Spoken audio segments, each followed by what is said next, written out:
Ya, shalom Bapak Ibu yang kekasih dalam Tuhan Yesus Kristus. Pertama-tama saya ucapkan terima kasih pada Bu Yeni yang sudah memberikan kesempatan pada saya untuk sharing firman dengan tema mendengar suara Roh Kudus. Dalam 1 Tesalonika 5 ayat 23, manusia terdiri dari roh, jiwa, dan tubuh. Sedangkan roh terdiri dari hati nurani, yaitu yang melarang atau menyetujui tindakan yang akan kita lakukan, apakah benar atau tidak. Yang kedua adalah persekutuan, yaitu untuk berkomunikasi dengan Tuhan, seperti memuji, menyembah, dan berdoa. Yang ketiga adalah intuisi, yaitu bagian dari roh, di mana Roh Kudus berbicara kepada kita. Contoh, suatu hari saya sedang menjemput istri saya ke pasar. Kemudian intuisi mengatakan bahwa saya harus segera ke tanah sengketa. Waktu itu saya habis berenang, saya pakai celana pendek, kaos singlet. Saya pikir saya mau pulang dulu untuk ganti pakaian. Tetapi kemudian Roh Kudus mendesak saya segera sekarang juga. Dan ketika saya ke sana, ternyata pagar itu sudah mau dicor oleh lawan saya, sehingga saya bongkar. Dan itulah berkat intuisi yang dikatakan oleh Roh Kudus. Dan tentunya kepekaan kita untuk mendengarkan Roh Kudus tidak mudah dan sangat tergantung pada berapa jauh tingkat keintiman kita dengan Tuhan. Ada 3 level keintiman, yaitu pertama, keintiman reaktif, yaitu ketika kita mempunyai masalah dan berdoa mohon kepada Tuhan untuk diberi solusi atas masalah itu. Yang kedua adalah keintiman aktif.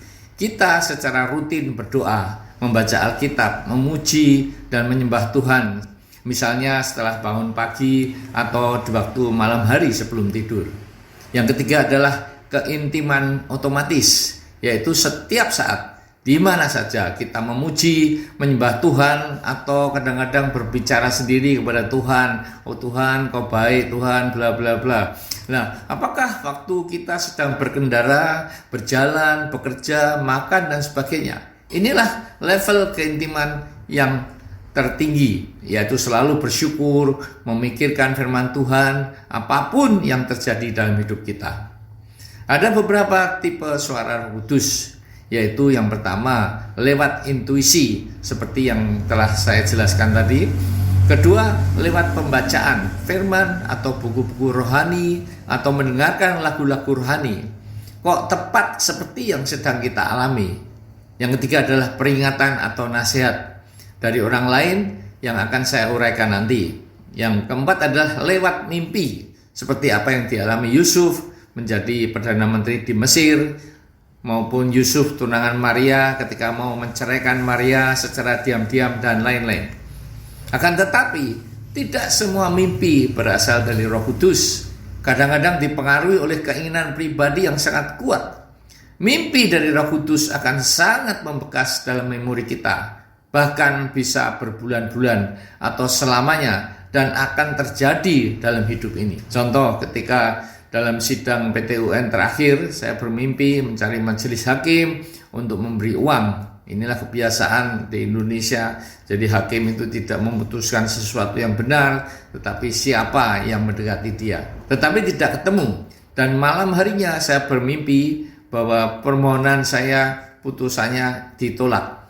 Dan itu terjadi pada putusan majelis hakim di pagi harinya. Audible, kelima. Ini sangat jarang terjadi kecuali kita sudah mempunyai tingkat keintiman dengan Tuhan yang sangat dekat. Misalnya setiap hari kita menyisihkan waktu selama beberapa jam untuk menghampiri hadirat Tuhan. Ini pun tidak menjamin suara Roh Kudus yang audible terdengar di telinga kita. Satu-satunya nabi yang dapat bercakap-cakap langsung dengan Tuhan adalah Nabi Musa. Nah, untuk mendengarkan suara Roh Kudus tidaklah mudah. Harus kita latih, tidak hanya berhari-hari, tapi mungkin berbulan-bulan bahkan tahunan. Nah, ketika kita berdoa, komunikasi itu hanya satu arah saja, yaitu hanya kita yang berbicara kepada Tuhan untuk kepentingan kita pribadi. Bukannya komunikasi dua arah, yaitu mendengar apa yang akan dikatakan Tuhan lewat Roh Kudus atas permohonan doa kita. Nah, inilah cara melatih kepekaan kita terhadap suara Roh Kudus. Kita melatih kepekaan kita mendengar suara Roh Kudus dengan cara diam saja, konsentrasi pada telinga kita untuk mencoba mendengarkan suara Roh Kudus. Bisa berjam-jam dalam momen seperti itu, tergantung dari kemauan kita. Biasanya Roh Kudus akan berbicara seperti yang telah diuraikan tadi. Nah, dalam Roma 8 ayat 26 dikatakan, demikian juga Roh Kudus membantu kita dalam kelemahan kita, sebab kita tidak tahu bagaimana sebenarnya harus berdoa, tetapi Roh sendiri berdoa untuk kita kepada Allah dengan keluhan-keluhan yang tidak terucapkan. Saudara-saudaraku, suatu ketika kita mengalami masalah yang begitu berat, kalau orang Chinese bilang sudah buat, ya, sudah sepertinya give up, nggak bisa apa-apa lagi. Tuhan, aku harus bicara apa lagi? Tuhan, aku tidak tahu sampai sekarang doaku belum kau dengar, apalagi kau jawab. Nah, disinilah kita minta bantuan Roh Kudus untuk berdoa bagi kita atas keluhan-keluhan yang sudah tidak terucapkan, sudah sepertinya hopeless, tidak ada harapan lagi. Saudara-saudara, sebelum berdoa, Allah sudah tahu apa yang akan kita doakan. Dan menurut Suzette Hattings, Tuhan Yesus selalu berdoa syafaat bagi doa-doa saudara dan saya. Nah, ketika Allah Bapa dan Tuhan Yesus berdiskusi tentang permohonan doa kita, dan hasil diskusi itu akan didengarkan oleh Roh Kudus yang selanjutnya akan meneruskan hasil diskusi itu kepada si pendoa sesuai dengan suara Roh Kudus yang telah diuraikan tadi, dan seringkali saya alami lewat mimpi. Inilah artinya ayat Roma 8 ayat 26 tersebut. Dalam 1 Korintus 14 ayat 14. Sebab jika aku berdoa dengan bahasa roh, maka rohkulah yang berdoa, tetapi akal budiku tidak turut berdoa. Ketika berdoa dalam bahasa roh, maka pikiran kita jangan kemana-mana. Kosongkanlah pikiran itu. Yang biasa saya lakukan adalah dengan konsentrasi membayangkan wajah Tuhan Yesus. Nah, 1 Korintus 14 ayat 39. Karena itu, saudara-saudaraku, usahakanlah dirimu untuk memperoleh karunia dan bernubuat, dan janganlah melarang orang yang berkata-kata dalam bahasa roh. Saudara-saudaraku, ada gereja dengan doktrin tertentu yang tidak mengakui bahasa roh, karena mereka bilang Roh Kudus sudah ada di dalam diri kita. Nah, saya dapat berbahasa roh ketika didoakan oleh pendeta Subakti, ya, gembala GBT Kristen Alpha Omega, di rumah beliau, dan memang saya mempunyai kerinduan untuk berbahasa roh. Itulah salah satu syarat juga. Dan ketika berbahasa roh, lidah dan bibir tidak dapat kita kendalikan. Juga kita tidak tahu apa artinya.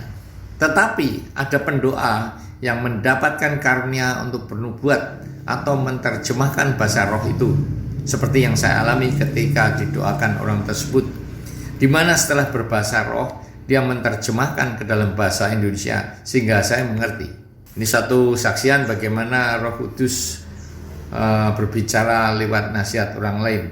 Nah, baru-baru ini saya dipermalukan oleh seorang pendeta kepresidenan dengan gelar profesor, doktor, master ministry, master psikologi, PhD. Dia menjanjikan menyelesaikan masalah tanah saya dengan sertifikat baru yang sudah dikeluarkan oleh Menteri ATR atau BPN lewat Presiden. Begitu juga ketika saya utarakan keinginan saya untuk mendirikan SMK dengan beasiswa penuh bagi anak-anak yang tidak mampu untuk tinggal di asrama dan sebagainya, maka segera direspons, yaitu Gubernur Ganjar memberikan tanah 2 hektar dan sumbangan-sumbangan dari Presiden, Gubernur Ganjar, Mendikbud, Kesang, sampai Ibu Megawati dengan Kopas Ceks yang ada. Begitu juga semua peralatan yang akan disumbang oleh Mendikbud. Dia memberikan personel-personel yang terlibat dalam yayasan seperti Presiden Jokowi, Mendikbud, Gubernur Ganjar, pejabat Wali Kota Semarang, Gibran, dan lain-lain.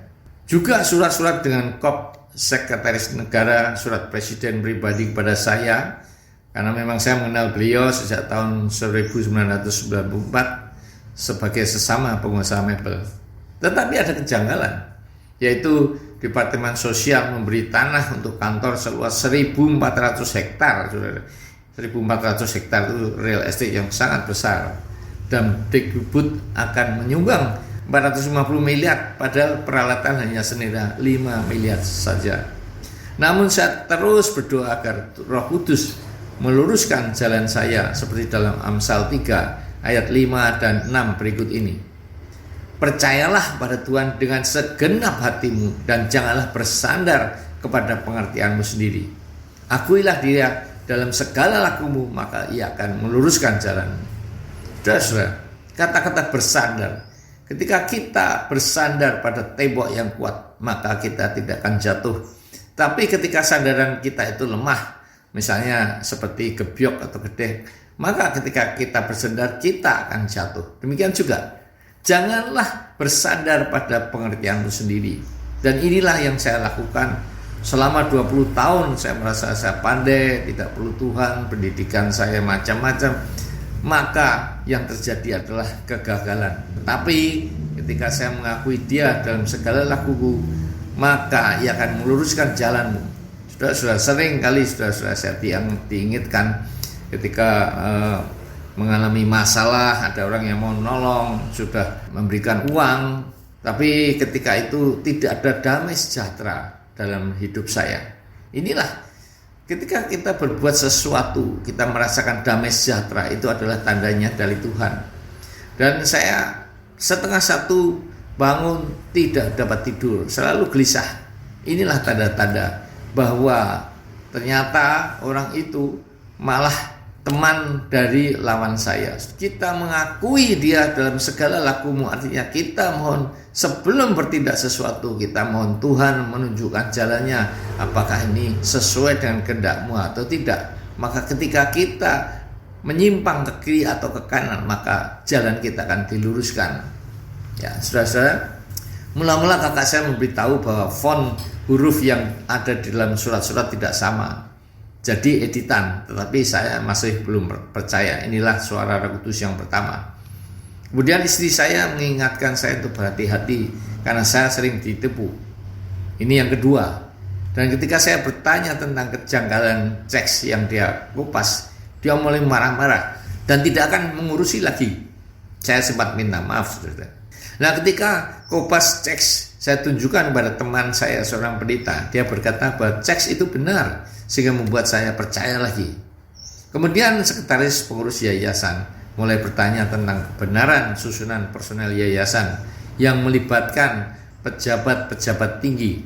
Bahkan PDIP, menteri-menteri akan mensomasi saya karena editan foto-foto dan surat-surat kenegaraan yang saya edarkan di medsos. Disebabkan oleh keinginan saya untuk mendapatkan siswa secepatnya agar dapat dimulai di tahun ajaran baru 2023-2024. Nah, ketika saya menanyakan lokasi kampus, maka lagi-lagi dia marah-marah sambil memberikan firman bahwa saya tidak beriman seperti Abraham yang percaya walaupun tidak melihat. Nah, yang terakhir adalah ketika saya bertemu dengan anak saya di Jakarta setelah pernikahannya. Dia menunjukkan kepada saya bahwa semua dokumen maupun foto dengan presiden dan pejabat-pejabat tinggi adalah editan. Nah, sehingga mulai saat itu saya dapat mengerti bagaimana membedakan editan dengan yang asli. Nah, ternyata memang semua dokumen teks maupun foto adalah editan. Dan sampai hari-hari terakhir dia masih saja menipu saya dengan berita-berita hoax. Nah, inilah 4 kali saudara-saudara Roh Kudus bekerja mengingatkan saya, dan lewat nasihat terakhir karena anak saya menjelaskan bagaimana membedakan yang editan atau yang asli. Saudara-saudara, kelemahan saya adalah mudah percaya pada Dia karena statusnya sebagai pendeta dengan gelar-gelarnya, dan terus terang karena saya sangat dipengaruhi oleh keinginan saya untuk keluar dari masalah tanah yang sudah 22 tahun.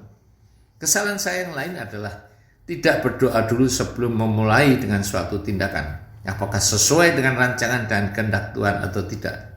Memang seringkali kita mengharapkan Tuhan menjawab doa kita secara instan, padahal Tuhan menjawab doa kita dengan 3 cara, yaitu yang pertama, Dia menjawab yes, dan Dia mengabulkan apa yang kita minta.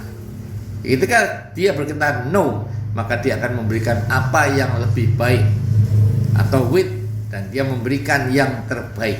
Contoh, Yusuf harus menunggu 13 tahun dari seorang budak menjadi Perdana Menteri di Mesir. Daud harus menunggu 15 tahun dari saat diurapi Nabi Samuel sampai menjadi Raja Israel. Abraham harus menunggu 25 tahun kelahiran Ishak. Tetapi saya sudah menunggu selama 22 tahun, masih belum dijawab Tuhan, apalagi dikabulkan. Nah, sebagai ayat penutup, dalam 2 Timotius 4 ayat 7, aku telah mengakhiri pertandingan yang baik, aku telah mencapai garis akhir, dan aku telah memelihara iman. Surat ini ditulis oleh Rasul Paulus ketika di dalam penjara Roma pada saat-saat terakhirnya menghadapi hukuman mati. Ayat ini bukan soal mencapai garis akhir, yaitu kematian, melainkan soal hidup oleh iman, bukan hidup oleh penglihatan. Iman tidak selalu membawamu keluar dari masalah, tetapi iman akan membawamu menghadapi masalah. Iman tidak selalu menghilangkan kepedihan dan kesengsaraan, tetapi iman memberikan kepadamu kemampuan untuk mengatasi kepedihan dan kesengsaraan. Iman tidak selalu membawamu keluar dari badai dan ombak samudera kehidupan, tetapi iman akan memberimu ketenangan, damai sejahtera di tengah-tengah badai dan ombak samudera kehidupanmu.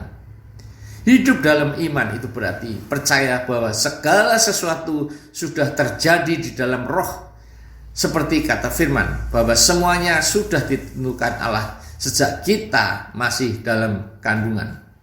Jika doa Bapa kami mengajarkan jadilah kehendakmu di bumi seperti di surga, maka berarti semuanya itu sudah terjadi di surga. Kita hanya menunggu hal itu terjadi di bumi, yaitu dalam kehidupan kita yang nyata.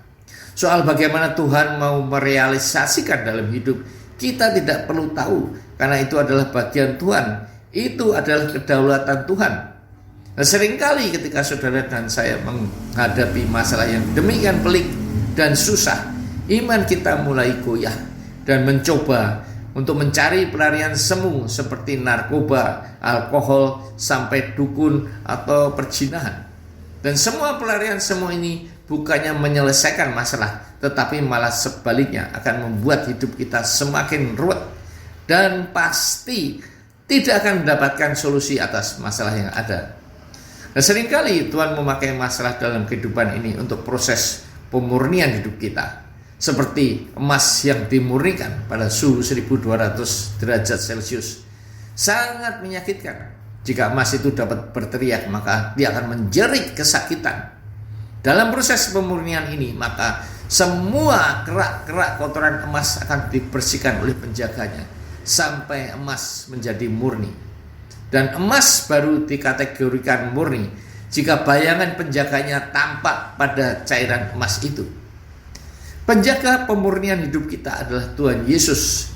Ketika bayang-bayang Tuhan Yesus sudah tampak dalam kehidupan kita, maka itulah yang Dia kehendaki, seperti dalam Roma 14 ayat 8. Sebab jika kita hidup untuk Tuhan, dan jika kita mati untuk Tuhan. Jadi baik hidup atau mati, kita adalah milik Tuhan.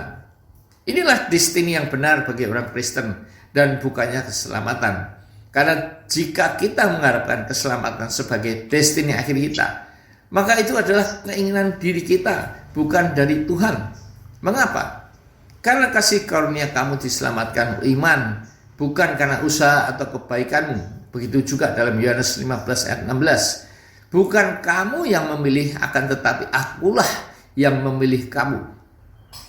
Rasul Paulus juga menulis dalam Filipi 2 ayat 12 bahwa kita harus senantiasa taat. Karena itu kerjakanlah keselamatanmu dengan takut dan gentar.